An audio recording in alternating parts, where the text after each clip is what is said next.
pada saat ini Bapak Yanto akan kembali melanjutkan sebuah cerita tentang perjalanan Babang Tamfan Xiaoyan dalam berburu janda tato kura-kura tengkurap. Pada saat ini kita kembali diperlihatkan dengan Xiaoyan yang telah memenangkan pertempuran dan sedang berbincang-bincang bersama dengan Zhen Zongfu dan yang lainnya. Lalu bersamaan dengan hal tersebut tiba-tiba seseorang datang untuk melapor kepada Kaisar Manusia. Dirinya menjelaskan bahwa pada saat ini lubang cacing untuk keluar telah disegel oleh Pil Palace, sehingga mereka harus memperbaikinya dan membutuhkan waktu setengah hari hingga bisa digunakan.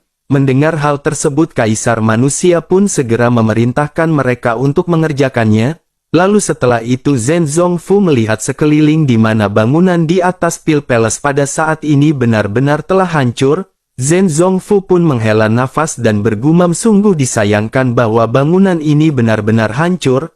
Awalnya Zhen Zongfu mengira akan ada banyak hal baik dari Istana Pil setelah peperangan, akan tetapi pada saat ini semuanya benar-benar telah terbakar menjadi abu. Mendengar hal tersebut Xiaoyan pun menganggukkan kepalanya dan menatap ke arah reruntuhan dari Pil Palace. Lalu Xiaoyan akhirnya bergumam bahwa ini benar-benar sangat disayangkan.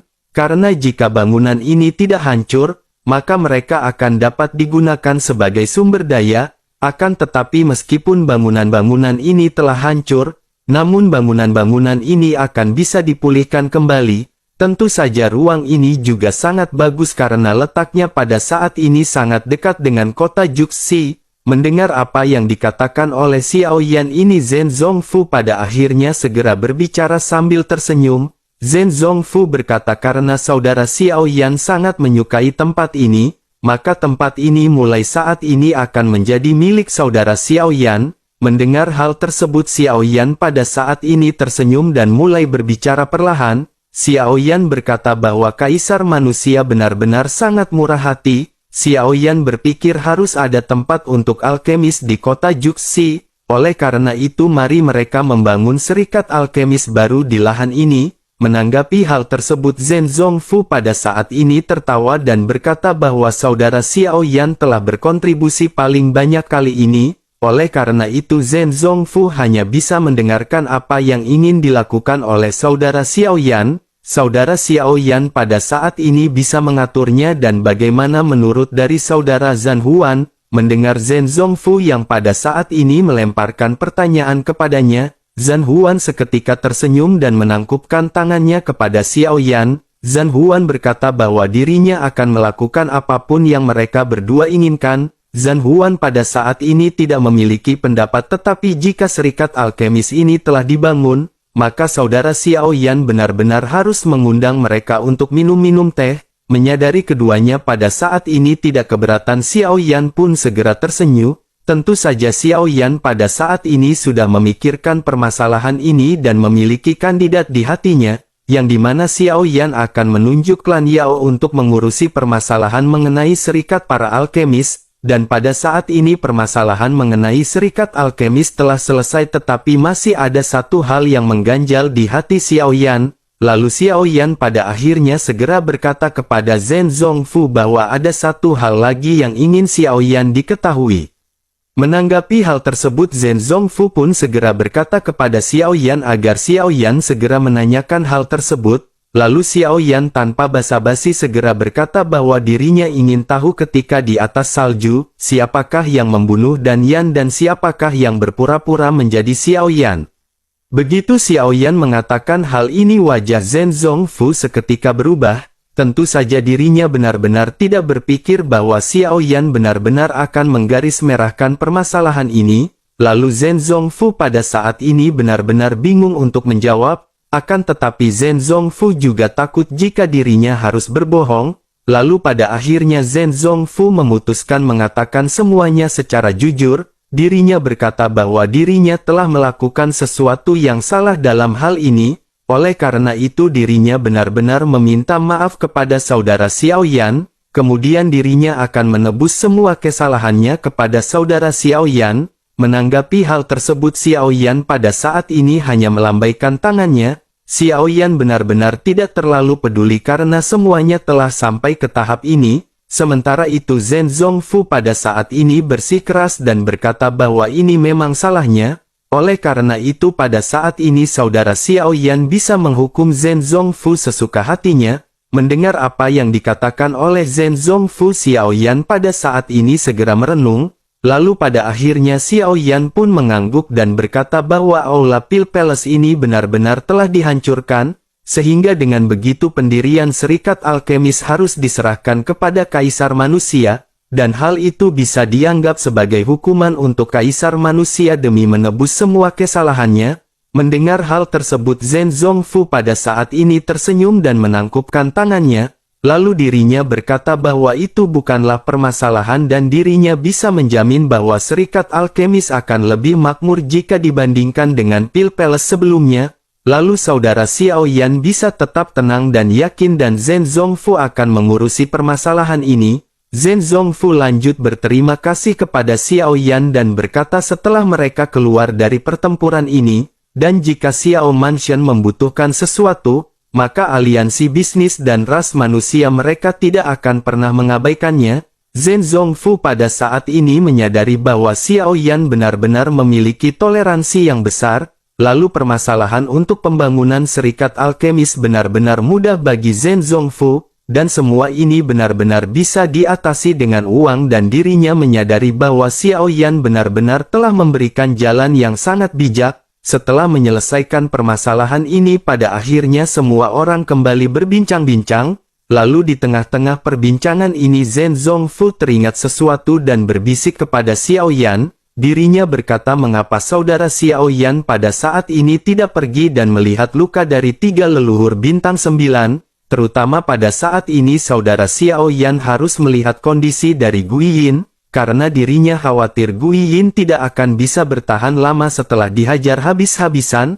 Mendengar hal tersebut Xiao Yan pun mengangguk dan Xiao Yan pada saat ini telah menyadari semuanya, meskipun Xiao Yan memiliki beberapa konflik dengan Guiyin sebelumnya. Akan tetapi Xiao Yan tidak membencinya untuk beberapa alasan dan Guiyin telah membayar banyak dalam pertempuran ini. Lalu akhirnya Xiao Yan pun mengangguk dan berkata mari mereka pergi dan melihat kondisinya.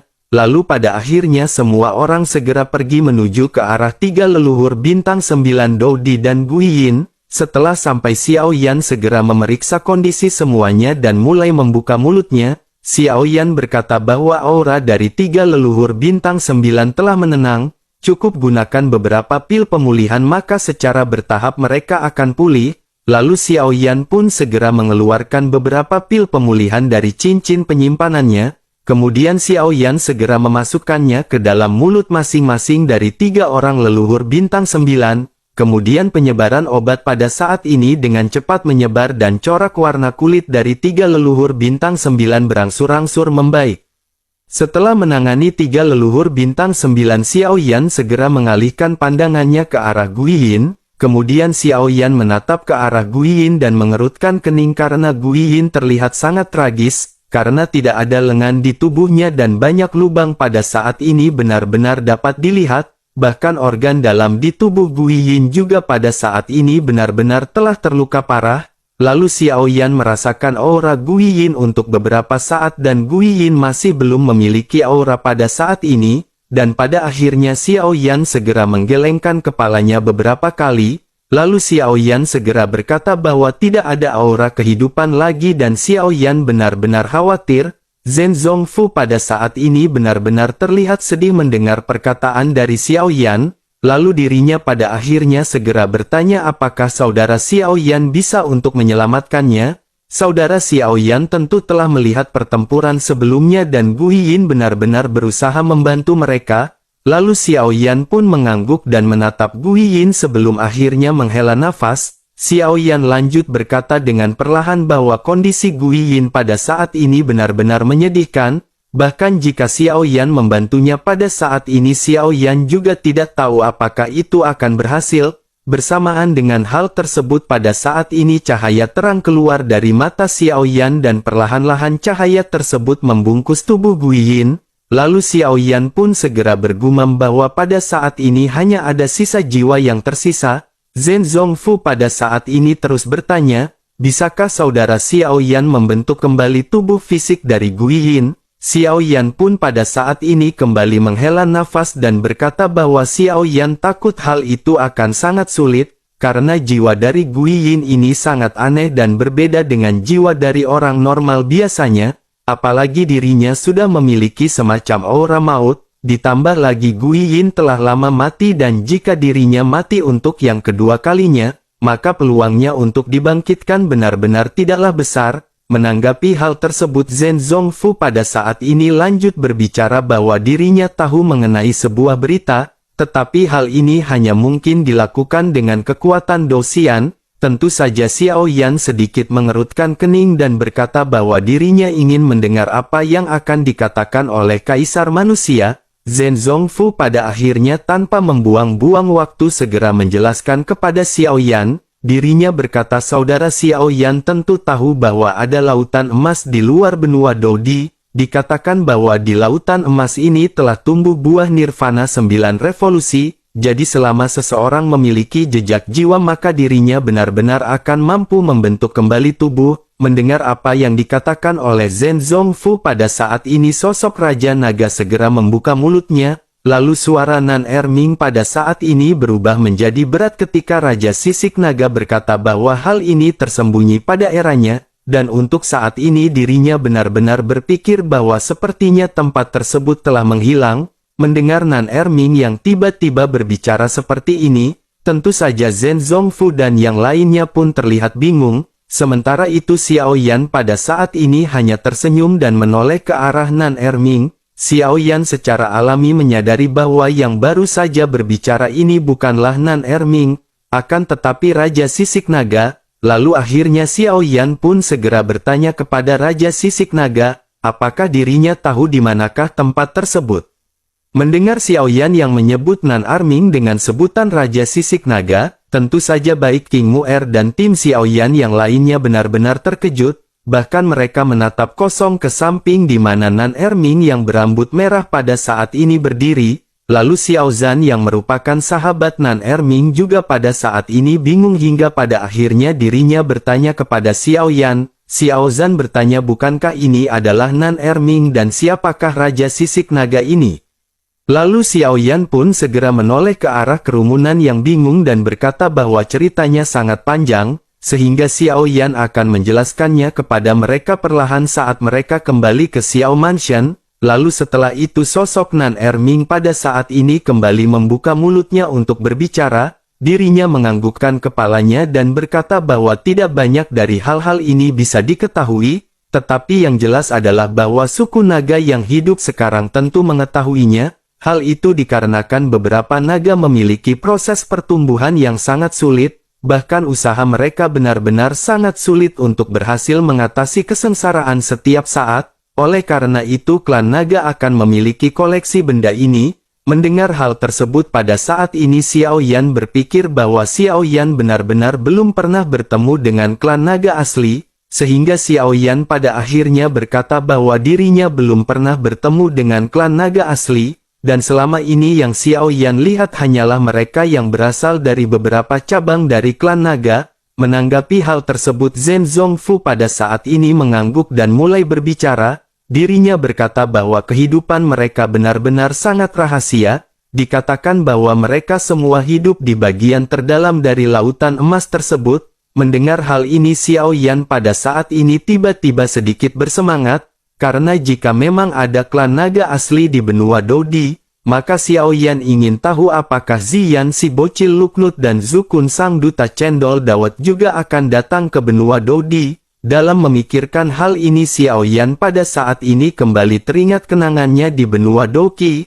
Akan tetapi Xiao Yan berpikir dengan kekuatan bintang 9 yang saat ini Xiao Yan tidak akan bisa pergi ke sana. Karena jika Xiao Yan ingin pergi ke dasar lautan emas maka Xiao Yan benar-benar harus membutuhkan tubuh yang berasal dari keabadian, yaitu Xiao Yan benar-benar harus menembus ke tingkat Dosian untuk bisa melakukan hal tersebut. Lalu pikiran Xiao Yan pada saat ini mengawang ke benua Doki dan banyak sosok yang pada saat ini terlintas. Xiao Yan pun bergumam pelan apakah Yun Yun dan dokter peri kecil pada saat ini baik-baik saja. Selain itu Xiao Yan juga ingin mengetahui kabar dari anak-anaknya. Xiao Yan ingin tahu apakah Xiao Yan bisa kembali ke benua Douqi setelah menerobos ke Douxian. Lalu Xiao Yan pada akhirnya menekan semua perasaannya dan sekali lagi Xiao Yan benar-benar penuh niat untuk menerobos ke Douxian. Setelah itu Xiao Yan pun segera menatap ke arah sisa jiwa Guiyin di tangannya.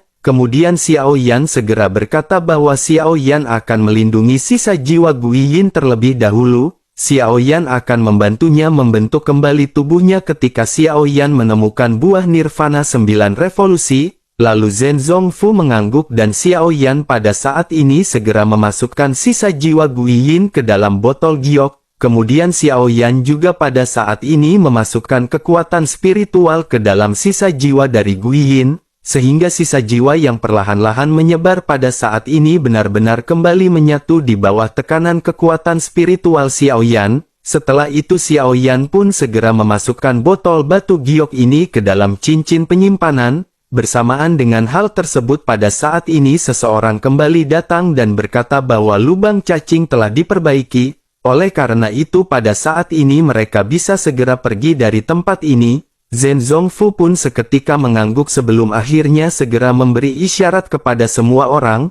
Zhen Zongfu pun berkata bahwa mereka pada saat ini bisa pergi. Mereka telah bertarung untuk waktu yang lama dan pada saat ini tidak tahu apa yang sedang terjadi di luar. Mendengar hal tersebut Xiao Yan juga pada saat ini mengangguk. Sementara itu Zhan Huan berteriak pada puluhan ribu pasukan di sekitarnya untuk mengikutinya. Dan pada akhirnya puluhan ribu orang bergegas menuju ke arah lubang cacing. Sementara itu Xiao Yan pada saat ini terbang dan menoleh melirik ke arah Kailin. Xiao Yan melihat Kailin yang pada saat ini acuh tak acuh. Xiao Yan menyadari sepertinya Kailin benar-benar telah cemburu atas adegan sebelumnya dengan King Mu'er. Lalu pada akhirnya Xiao Yan tersenyum dan mulai bercanda kepada Kailin. Xiao Yan bertanya apakah Yang Mulia Ratu pada saat ini benar-benar tidak bahagia. Suaminya pada saat ini sudah menjadi bintang 9 Dodi dan dirinya adalah sosok yang sangat kuat di benua Dodi. Mendengar hal tersebut Kailin pun melirik ke arah Xiao Yan dan berkata bahwa Xiao Yan benar-benar membuatnya kesal. Xiao Yan benar-benar telah melupakan cinta lama setelah Xiao Yan memiliki cinta baru. Menanggapi hal tersebut Xiao Yan pun ngegombal-gembel dengan berkata bahwa itu tidaklah mungkin. Kailin akan selalu menjadi Ratu Xiao Yan, dan selama sang ratu memerintahkan Xiao Yan untuk mendaki gunung bahkan menyeberangi lautan, maka Xiao Yan akan patuh. Mendengar gombalan yang biasa aja ini Kailin pada akhirnya sedikit tersenyum. Lalu Kailin pada saat ini menatap ke arah Xiao Yan dan teringat masa lalunya bersama dengan Xiao Yan. Dulu Kailin melindungi Xiao Yan dengan baik sepanjang hidupnya, akan tetapi sekarang kondisinya benar-benar telah berubah. Tetapi meskipun begitu kata-kata mutiara dari Kailin tidak akan berubah di mana dirinya selalu menyebut, jika hidup Xiao Yan adalah miliknya. Melihat Kailin yang pongok pada saat ini Xiao Yan tersenyum sebelum akhirnya memeluk Kailin. Lalu Xiao Yan lanjut berkata bahwa dirinya ingin tahu level apakah yang telah dicapai oleh putrinya. Kali ini Xiao Yan akan memiliki kesempatan untuk kembali ke benua Douqi dan melihat-lihat. Mendengar hal ini mata Kailin pun berkilat kegirangan dan dirinya segera bertanya, apakah Xiao Yan bisa kembali ke benua Douqi? Lalu Xiao Yan pun mengangguk dengan serius dan berkata jika Xiao Yan bisa menembus ke Douxian, maka Xiao Yan seharusnya bisa kembali ke benua Douqi. Tentu saja Kailin pada akhirnya mengelola nafas dan tersenyum. Apalagi dirinya pada saat ini benar-benar ingin tahu kabar mengenai anaknya yang berada di benua Douqi. Lalu singkat cerita pada saat ini semua orang telah keluar dari lubang cacing di sudut kota Juxi, dan bersamaan dengan sosok yang pada saat ini keluar dari lubang cacing ada sorakan tiba-tiba terdengar. King Lin yang gelisah di luar juga pada saat ini tiba-tiba mengangkat kepalanya. Rupanya King Lin sudah berada di luar sejak pertempuran ini dimulai. Akan tetapi dirinya tidak diizinkan masuk oleh leluhur bintang 9 dari ras monster dan kaisar monster. Oleh karena itu King Lin hanya bisa menunggu di luar dengan cemas. Namun pada akhirnya dirinya merasa lega ketika menatap ke arah langit dan melihat sosok yang dikenalinya. King Lin melepaskan batu di dalam hatinya setelah melihat sosok Xiao Yan yang pada saat ini baik-baik saja. Sementara itu di sisi lain Xiao Yan pada saat ini memerintahkan semua pasukannya untuk merawat semua orang yang terluka. Setelah itu Xiao Yan pun berpamitan dengan yang lainnya. Lalu Zhen Zongfu dan Zhan Huan pada saat ini menangkupkan tangan memberi hormat kepada Xiao Yan. Kemudian Xiao Yan juga pada saat ini tersenyum kepada keduanya sebelum akhirnya mereka saling memimpin pasukannya masing-masing untuk bergegas pergi. Sementara itu Xiao Yan pada saat ini kembali menoleh untuk melihat ke arah Kailin. Kemudian Xiao Yan segera bertanya kepada Kailin apa yang pada saat ini akan Kailin lakukan. Mendengar hal tersebut Kailin menatap ke arah Xiao Yan dengan sedikit keengganan di matanya. Akan tetapi kali ini Kailin juga telah membawa banyak orang dari keluarga Warcraft, sehingga tidak mungkin baginya membawa ribuan orang ini untuk pergi ke Xiao Mansion. Lalu pada akhirnya Kailin segera berkata, sebaiknya dirinya kembali terlebih dahulu. Xiao Yan sudah meningkat dengan sangat cepat, oleh karena itu Kailin harus berlatih dengan keras dan menyusul Xiao Yan. Menanggapi hal tersebut Xiao Yan pun tersenyum dan berkata bahwa sekarang Kailin telah menembus bintang 5 Dodi, apalagi kecepatan peningkatan Kailin ini benar-benar cukup cepat. Mendengar hal tersebut Kailin pada saat ini segera berkata tetap saja Kailin masih tidak bisa dibandingkan dengan Xiao Yan yang seorang bintang 9 Dodi. Lalu Kailin pun menghela nafas sebelum akhirnya lanjut berkata bahwa Kailin tidak akan berbicara banyak lagi dengan Xiao Yan. Kemudian Kailin pun segera mengajak Chaos Immortality pada saat ini untuk segera pergi. Tentu saja Chaos Immortality pun mengangguk sebelum akhirnya menepuk bahu Xiao Yan. Chaos Immortality segera mengucapkan selamat karena Xiao Yan telah menembus bintang 9.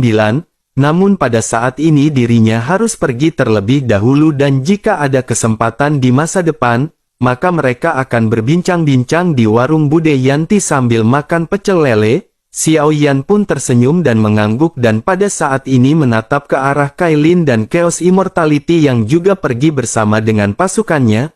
Lalu setelah kedua orang ini pergi pada saat yang bersamaan terdengar suara akrab di telinga Xiao Yan. Xiao Yan pun seketika menoleh dan bisa melihat sosok berbaju biru muncul di hadapannya. Dan sosok ini adalah King Lin dan Xiao Yan pada saat ini memandang ke arah King Lin dengan senyum bahagia. Lalu Xiao Yan pada akhirnya bertanya mengapa King Lin berada di sini.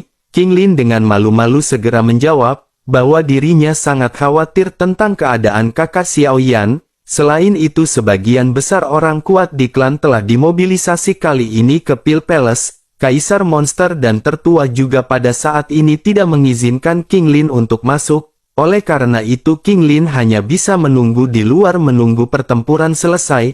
Mendengar hal tersebut Xiao Yan pada saat ini tersenyum dan merasa haru di hatinya. Akan tetapi Xiao Yan menyadari bahwa orang-orang dari ras monster pada saat ini telah pergi. Tetapi mengapa King Lin pada saat ini tidak ikut pergi bersama dengan orang-orang dari ras monster? Pada akhirnya Xiao Yan berkata bahwa orang-orang dari ras monster sudah pergi dan kenapa King Lin tidak ikut pergi? Mendengar Xiao Yan mengucapkan hal tersebut, King Lin pada saat ini merasa sedikit sedih, lalu dirinya pun segera berkata, apakah kakak Xiao Yan tidak menyukai King Lin ada di sini? Apakah kakak Xiao Yan ingin mengusir King Lin untuk pergi? Melihat King Lin yang terlihat sedikit kesal, pada saat ini Xiao Yan buru-buru berkata tentu saja tidak. Xiao Yan pada saat ini hanya sedikit khawatir jika King Lin bepergian sendirian. Menanggapi hal tersebut King Lin segera berkata bahwa pada saat ini sudah ada kakak Xiao Yan. Bukankah cukup aman jika King Lin pergi bersama dengan kakak Xiao Yan yang seorang Dou di bintang 9? Mendengar hal ini Xiao Yan hanya bisa tersenyum dan tidak berdaya dan pada saat ini mahalan nafas lega. Setelah itu Xiao Yan pun mengangguk sebelum akhirnya memerintahkan semua orang dari Xiao Mansion. Xiao Yan berkata bahwa mereka pada saat ini harus kembali ke Xiao Mansion terlebih dahulu. Tetua bintang 9 dari klan Iblis Darah juga pada saat ini terluka. Oleh karena itu mereka tidak boleh menunda. Pada akhirnya semua orang segera pergi begitu juga dengan King Haoran dan King Yuan Tian dari klan Iblis Darah. Setelah kelompok Xiao Yan dan klan Iblis Darah pada saat ini pergi, semua orang pada saat ini menatap ke arah Pil Palace. Tentu saja pertempuran yang sebelumnya terjadi di Pil Palace ini benar-benar sangat berdarah. Bahkan hampir semua orang dari Pil Palace pada saat ini tewas, sementara sisanya telah melarikan diri. Lalu Danda Cheng dan leluhur Pil Palace juga pada saat ini masih hidup dan benar-benar telah melarikan diri. Lalu pertempuran ini pada akhirnya benar-benar berakhir dengan Xiao Mansion yang pada saat ini menang. Kemudian Xiao Yan, seorang penguasa dari Xiao Mansion, pada saat ini telah menerobos ke bintang 9 Dodi. Tentu saja berita ini pun seketika menyebar ke seluruh kota dalam sekejap mata. Hal itu karena berita ini langsung disiarkan di televisi nasional seperti Indosiar dan yang lainnya. Apalagi berita yang lebih mengejutkan jika dibandingkan dengan berita kehancuran Pil Palace, karena pada saat ini seseorang di benua Dodi benar-benar telah menembus ke bintang 9, dan ini adalah berita besar dan mulai pada saat ini Dodi bintang 9 di benua Dodi akan bertambah menjadi 4, lalu reputasi dari Xiao Mansion juga pada saat ini segera terkenal di seluruh dunia. Sehingga dengan begitu pada saat ini tidak diragukan lagi Xiao Mansion akan menjadi kekuatan nomor 1 di benua Dodi. Lalu singkat cerita pada saat ini setelah pertempuran berakhir, dan pada akhirnya Xiao Yan kembali ke Xiao Mansion dan merasa lega. Lalu Xiao Yan melihat ke halaman yang sudah dikenalinya dan ini adalah perasaan nyaman di dalam rumah. Lalu King Haoran dan tetua keempat King Yuan Tian juga pada saat ini pergi untuk merawat tetua ras iblis bintang 9 yang terluka di Xiao Mansion. Lalu King Lin juga pada saat ini mengikuti Xiao Yan ke Xiao Mansion dan sekarang setelah Xiao Yan menerobos ke bintang 9 Dodi, maka tidak ada lagi orang yang datang dari ras monster untuk meminta King Lin kembali. Dan King Lin juga pada saat ini dengan senang hati bermain dengan Xiao Yan selama beberapa hari di Xiao Mansion. Lalu pada akhirnya seminggu berlalu dengan tenang dan kelelahan Xiao Yan pada saat ini benar-benar menghilang. Dan pada saat ini di halaman terdengar beberapa gumaman dan tawa dari waktu ke waktu. Setelah pertempuran besar berlalu pada akhirnya sekelompok orang kembali duduk-duduk dan berbincang-bincang. Xiao Yan pada saat ini meminum teh bersama dengan rekan-rekannya untuk melepas lelah. Lalu di tengah-tengah perbincangan ini Xiao Zhan segera berkata bahwa teh ini benar-benar harum. Rupanya pada saat sebelumnya Xiao Yan telah dikirimi teh langka oleh Kaisar Manusia. Dan teh ini adalah teh langka yang hanya muncul setelah 1000 tahun sekali. Tentu saja semua orang pada saat ini benar-benar bahagia karena bisa merasakan teh yang sangat langka ini. Lalu di tengah-tengah perbincangan mereka pada saat ini Xiao Zhan bertanya mengapa ada begitu banyak teh langka pada saat ini. Bukankah teh ini benar-benar sangat langka dan meskipun ada di pasaran, namun harganya benar-benar sangat mencengangkan dan sulit untuk didapatkan? Menanggapi hal tersebut Xiao Yan pada saat ini tersenyum dan berkata bahwa ini adalah hadiah dari Kaisar Manusia. Selain itu Kaisar Manusia pada saat ini benar-benar murah hati karena memberikan Xiao Yan satu peti teh langka ini. Mendengar hal tersebut semua orang seketika terkejut dengan apa yang baru saja diucapkan oleh Xiao Yan. Mereka benar-benar tidak menyangka bahwa saat ini Kaisar Manusia benar-benar sangat sopan kepada Xiao Yan. Sementara itu Xiao Yan pada saat ini hanya bisa tersenyum sambil menghirup teh dan menatap ke arah semua orang. Tentu saja hal yang tidak bisa ditinggalkan juga adalah nyebat lintingan dari Bapak Yanto.